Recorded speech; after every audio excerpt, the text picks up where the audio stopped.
ভাই কি হয়েছে বলেন একটু। ফিরোজ প্রধান আমার বউয়ের কাছে যায়, গিয়া আমার বউকে দর্শনের চেষ্টা করে, আর আমি আর প্রতিবাদ না আনতে আর লোকজন দিয়ে আমাকে মারার হুমকি দেয়, এলাকা ছাড়ার জন্য হুমকি দেয়। আমি তো গাড়ি চালাই, তার জন্য মনে হয় যে আমার আর কি একটা ডর, তার জন্য আমি জনগণের কাছে বিচার চাইছি, এমনকি লোকের কাছে বিচার চাইতেছি। আমি এটা প্রধানমন্ত্রী তারেক জিয়ার কাছে বিচার চাই। ঘটনাটা মনে করেন যে আমার প্রতিপক্ষ যে আছে তারা এটা ষড়যন্ত্র করছে ওই মহিলারে নিয়ে, হ্যাঁ, ষড়যন্ত্র করে আমার ফাঁসানের লেগে মানে এটা করছে, এটা সম্পূর্ণ মিথ্যা। এটা এই ঘটনা কোনো ঘটনাই হয় নাই, কিন্তু মনে করেন হুদা মিথ্যা।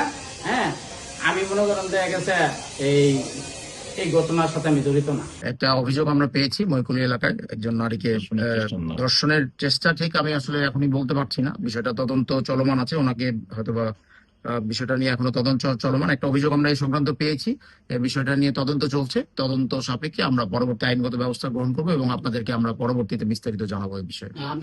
ভিডিওটি আমি শুনেছি, এখন আসলে মানে হাত ধরে টানাটানি এবং ধর্ষণের বিষয়টা একটা আলাদা বিষয়।